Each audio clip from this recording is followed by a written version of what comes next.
की खबर से पश्चिम बंगाल समेत 5 राज्यों के लिए चुनाव की तारीखों का ऐलान हो चुका है। चुनाव आयोग की टीम ने 5 चुनावी राज्यों का दौरा खत्म कर लिया है। सूत्रों की माने तो रविवार को इसको लेकर ऐलान कर दिया गया है और तैयारी पूरी लगभग हो चुकी है। दरअसल ये जानकारी निर्वाचन आयोग ने दी है कि 5 राज्यों में जो जाकर जायजा लिया गया, उसके बाद ये तय किया गया है कि चुनाव किस तारीख को करने चाहिए। और मुख्य चुनाव आयुक्त ज्ञानेश कुमार के नेतृत्व में टीम ने सभी राज्यों में जाकर तैयारियों का जायजा ले लिया है। तो चुनाव का ऐलान कर दिया गया है।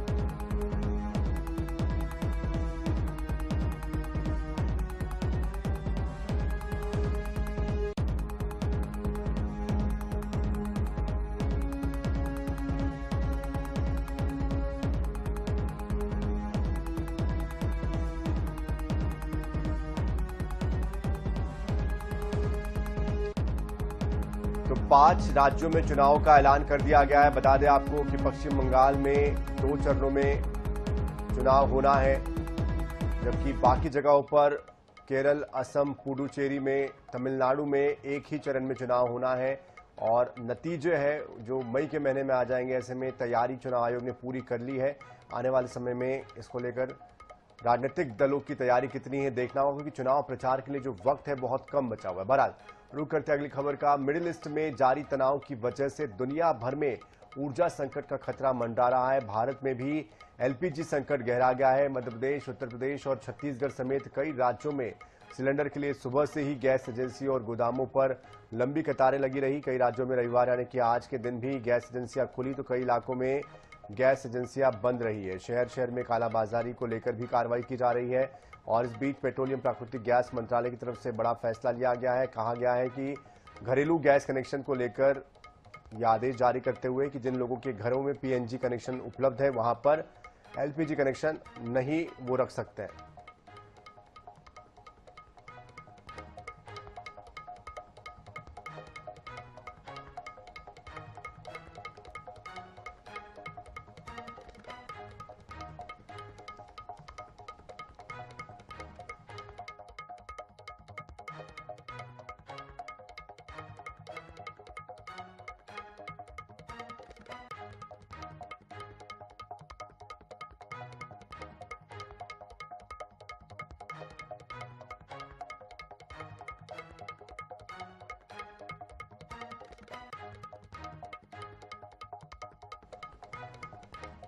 निर्वाचन आयोग ने असम, केरल, पुडुचेरी, तमिलनाडु, पश्चिम बंगाल के लिए चुनाव की तारीखों का ऐलान किया है। बंगाल में जहां 23 और 29 अप्रैल को वोटिंग होनी है, तो वहीं तमिलनाडु, केरल, असम, पुडुचेरी में भी तारीख सामने आ चुकी है। 23 अप्रैल केरल, तो तमिलनाडु में 23 अप्रैल, तो केरल, असम में, पुडुचेरी में 9 अप्रैल को मतदान होना है।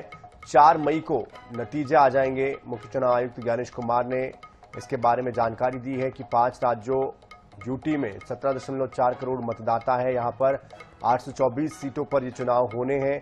इन राज्यों में आचार संहिता आज से लागू हो गई है। 2021 में सभी 5 राज्यों के चुनाव का ऐलान 26 फरवरी को किया गया था। पिछली बार बंगाल में 8 चरणों में चुनाव हुए थे, इस बार 2 चरणों में ये चुनाव हो रहे हैं।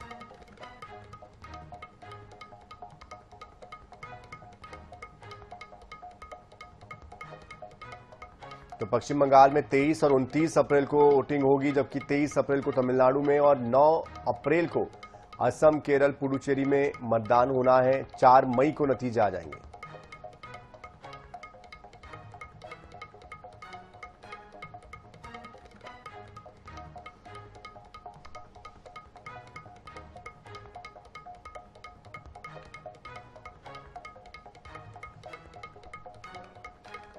छत्तीसगढ़ के बस्तर में नक्सलवाद अपने अंतिम दौर में है। देश से नक्सलवाद को मुक्त करने के लिए 31 मार्च 2026 की डेडलाइन तय की गई है। ऐसे में सुरक्षा बलों के सघन अभियानों, आत्मसमर्पण नीति के चलते बड़ी संख्या में नक्सली मुख्य धारा में वापस लौट रहे हैं। अब छत्तीसगढ़ के नक्सल प्रभावित क्षेत्र विकास और अमन की एक नई परिभाषा भी गढ़ रहे हैं।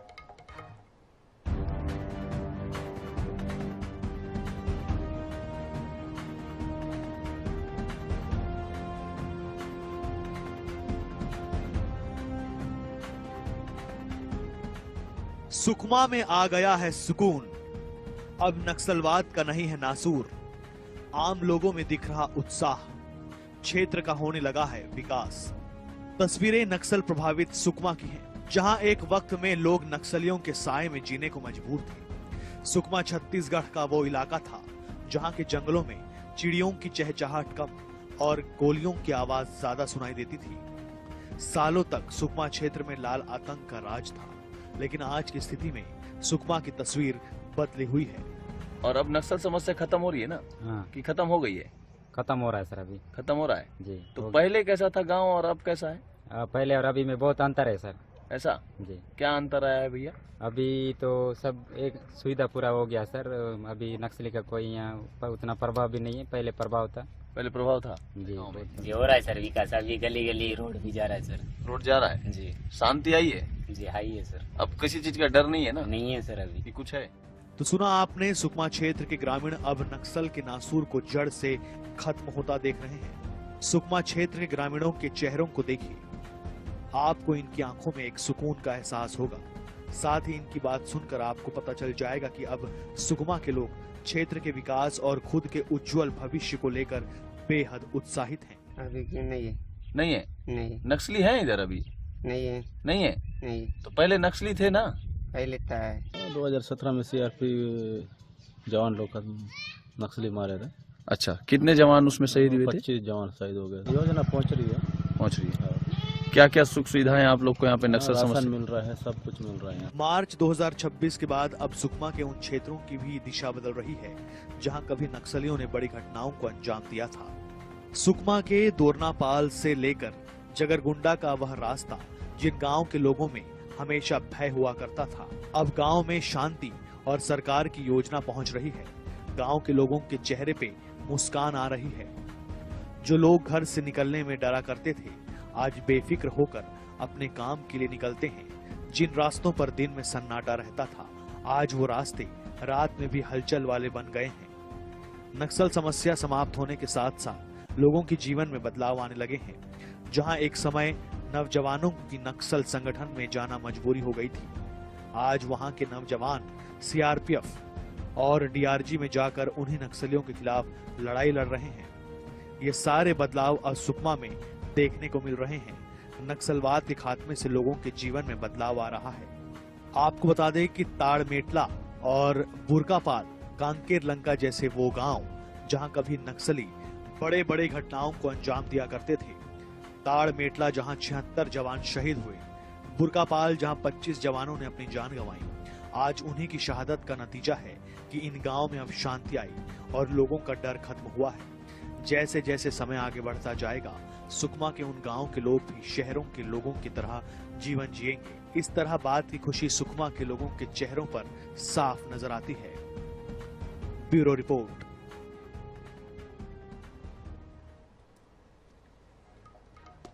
भोपाल के स्मार्ट सिटी रोड पर 8 मार्च को हवाला के 55 लाख रुपए लूटने के मामले में पुलिस ने बड़ा खुलासा करते हुए 12 आरोपियों को गिरफ्तार किया है। आरोपियों के कब्जे से करीब 35 लाख रुपए कैश बरामद किया गया है। वहीं बाकी रकम और फरार आरोपियों की जो तलाश है वो भी जारी है। पुलिस ने बताया कि वारदात की साजिश अकाउंटेंट गौरव चेतवानी ने रची थी, जिस पर ऑनलाइन सट्टे में 4 से 5 लाख रुपए का कर्जा हो गया था। गौरव चेतवानी को इस बात के बारे में जानकारी थी कि अगर शहर में हवाला का पैसा एक जगह से दूसरी जगह ले जाया जाता है तो इसकी जानकारी के आधार पर उसने अपने साथियों के साथ हवाला की रकम लूटने की एक साजिश रची, जिससे कि वो अब इसकी गिरफ्त में आ चुका है। हवाला का पैसा था, लेकिन इसको बताया इस तरह से गया था कि लूट हो गई है, जिसके बाद अब पुलिस के सामने ये मामला स्पष्ट हो गया। पिछोर थाना पुलिस ने साइबर ठगी करने वाले गिरोह का भंडाफोड़ करते हुए 3 आरोपियों को गिरफ्तार किया है। आरोपी जंगल में बैठकर खुद को पुलिस अधिकारी बताकर लोगों को डिजिटल अरेस्ट और अश्लील वीडियो वायरल करने की धमकी देते थे और उनसे पैसे ऐंठ लेते थे।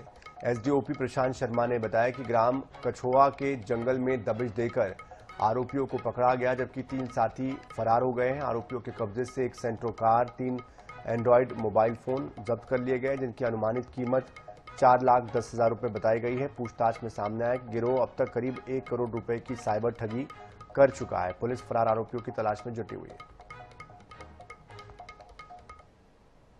और 3 लड़के हैं जिनको राउंड अप किया गया है, जिनके नाम क्रमशः चंद्रशेखर लोधी, ठाकुरदास लोधी और भोला लोधी है। तो मौके पर जो 3 लड़के हमको मिले हैं, तो उनके कब्जे से 3 मोबाइल ये जो आप देख रहे हैं ये जब्त हुए हैं और उनके द्वारा इन्हीं पैसों से खरीदी हुई एक सेंट्रो कार भी पुलिस ने जब्त करी है। तो उसी क्रम में आज प्रेस कॉन्फ्रेंस आयोजित की गई है और उनके विरुद्ध थाना पिछोर अपराध क्रमांक 117/26, धारा 308, 318(2), 319(2), 338 और आईटी एक्ट का प्रकरण पंजीबद्ध किया है और जिनको गिरफ्तार करके आज माननीय न्यायालय में पेश किया गया है। बालाघाट शहर में जबरन वसूली का एक बड़ा मामला सामने आया, जिसमें मकान मालिक से 50 लाख रुपए की मांग करने वाले 2 किराएदारों पर मामला दर्ज किया गया है। पुलिस ने गिरफ्तार कर उनका जुलूस भी निकाला है। मुख्य आरोपी राजकुमार उर्फ राजा कुकरेजा के खिलाफ पहले भी कई गंभीर आपराधिक मामले दर्ज है। शिकायत पीड़ित रमन गौतम ने की थी और बताया गया कि उनका गौतम कॉम्प्लेक्स जर्जर हो गया है और नगरपालिका निगम के आदेश के अनुसार उसको डिसमेंटल करना है। कॉम्प्लेक्स की एक दुकान में दोनों आरोपी किराएदार के तौर पर दुकान उन्होंने लेके रखी थी और जब उन्हें खाली करने के लिए कहा गया तो उन्होंने मकान और दुकान की रजिस्ट्री अपने नाम कराने का दबाव उन पर बनाया। 50 लाख रुपए देने के लिए उनसे कहा गया। रुपए ना देने पर पीड़ित परिवार सहित जान से मारने की धमकी तक की दी गई, जिसके बाद अब इस मामले को लेकर कार्रवाई की गई।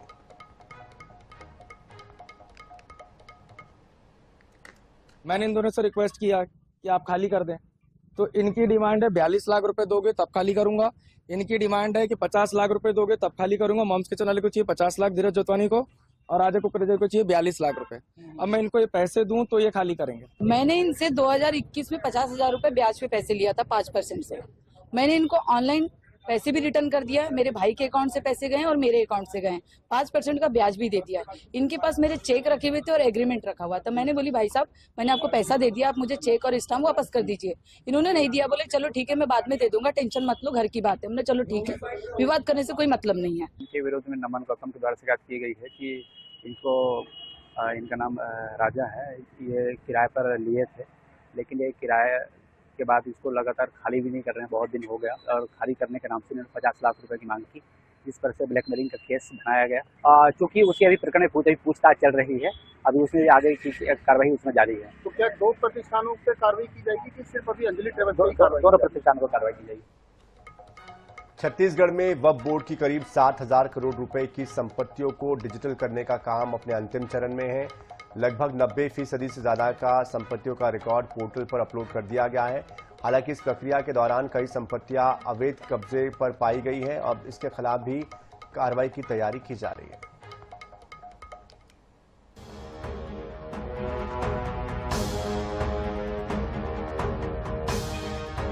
प्रदेश में संपत्तियों को डिजिटल प्लेटफॉर्म पर लाने की प्रक्रिया तेजी से चल रही है। प्रदेश में वक्फ बोर्ड की 4,000 से ज्यादा संपत्ति दर्ज है, जिनमें कुल कीमत करीब 7,000 करोड़ रुपए से अधिक बताई जा रही है। इनमें से लगभग 90% संपत्तियों की जानकारी पहले ही केंद्र सरकार ने उमंग पोर्टल पर अपलोड की जा चुकी है, जबकि करीब 200 संपत्तियों का डेटा अभी अपलोड होना बाकी है। वक्फ बोर्ड के मुताबिक कई संपत्तियों के दस्तावेज अधूरे होने और नई संपत्तियों की जानकारी सामने आने की वजह से अपलोडिंग प्रक्रिया में थोड़ा समय लग रहा है। वक्फ पोर्टल का एक समय था और सुप्रीम कोर्ट ने दिशा निर्देश दिए थे कि अब टाइम नहीं बढ़ेगा, तो छत्तीसगढ़ राज्य वक्फ बोर्ड वक्फ ट्रिब्यूनल में गया, उसके कारण 2 महीने का समय मिला। तो जो प्रॉपर्टी हमारी छूट गई थी वो प्रॉपर्टी को वक्फ पोर्टल में चढ़ाया जाए। छत्तीसगढ़ की जितनी भी प्रॉपर्टी है वो एक क्लिक करने के बाद पता चल जाएगी छत्तीसगढ़ की प्रॉपर्टी कहाँ पर है, उसका क्या उपयोग हो रहा है और वर्तमान में किराया कौन है। वहीं प्रदेश में वक्फ बोर्ड की कई संपत्तियों पर अवैध कब्जे का मामला भी सामने आया है। बताया जा रहा है कि करीब 5,000 करोड़ रुपए की संपत्तियों पर कब्जा है। हालांकि वक्फ संपत्तियों पर अवैध कब्जे से मुक्त करना ये एक बड़ी चुनौती है। छत्तीसगढ़ में वक्फ संपत्तियों को उमंग पोर्टल पर अपलोड करने का काम तेजी से चल रहा है। अब तक 90% संपत्तियां उमंग पोर्टल पर अपलोड कर दी जा चुकी हैं। अगर बात करें छत्तीसगढ़ में करीब 4,000 वक्फ बोर्ड की संपत्तियां हैं, जिनकी अनुमानित कीमत करीब 7,000 करोड़ रुपए है। लेकिन अब सबसे बड़ी चुनौती वक्फ बोर्ड के लिए वो ये है कि अधिकतम संपत्तियों पर अवैध कब्जा है और कब्जे के तहत वक्फ संपत्तियां वक्फ बोर्ड के किसी काम नहीं आ पा रही हैं। एक और जहां उमंग पोर्टल पर वक्फ संपत्तियों को रजिस्टर किया जा रहा है, तो वहीं दूसरी ओर अब जल्द ही जो वक्फ बोर्ड की संपत्तियों पर काबिज हैं, अवैध कब्जा है, उन्हें हटाने का काम भी शुरू किया जाएगा। कैमरा पर्सन सूर्यकांत गौतम के साथ मोहम्मद 7 रायपुर। मध्य प्रदेश में तेज गर्मी के बीच आंधी बारिश का अलर्ट है और प्रदेश के 12 जिलों में अगले 4 दिनों तक आंधी और बारिश का अलर्ट जारी है। ग्वालियर, भिंड, मुरैना, छिंदवाड़ा, सिवनी, मंडला, डिंडोरी और बालाघाट जिलों में विशेष सतर्कता बरतने के लिए कहा गया है। मौसम विभाग ने मार्च में पहली बार मावठा गिरने की संभावना जताई है। ग्वालियर, चंबल, भोपाल, उज्जैन, इंदौर, नर्मदापुरम और सागर जिलों में गर्मी का असर ज्यादा रहेगा। इधर छत्तीसगढ़ के कुछ इलाकों में भी हल्की बारिश की संभावना जताई जा रही है। रायपुर में हल्की बारिश और तेज हवा के साथ मौसम बदल सकता है। राजधानी में अधिकतम तापमान 38 डिग्री सेल्सियस और न्यूनतम तापमान 23 डिग्री सेल्सियस रहेगा। तो इसी के साथ इस बुलेटिन में इतना ही। ताजा खबरों के लिए, अपडेट्स के लिए आप बने रहिए INS 24/7 के साथ।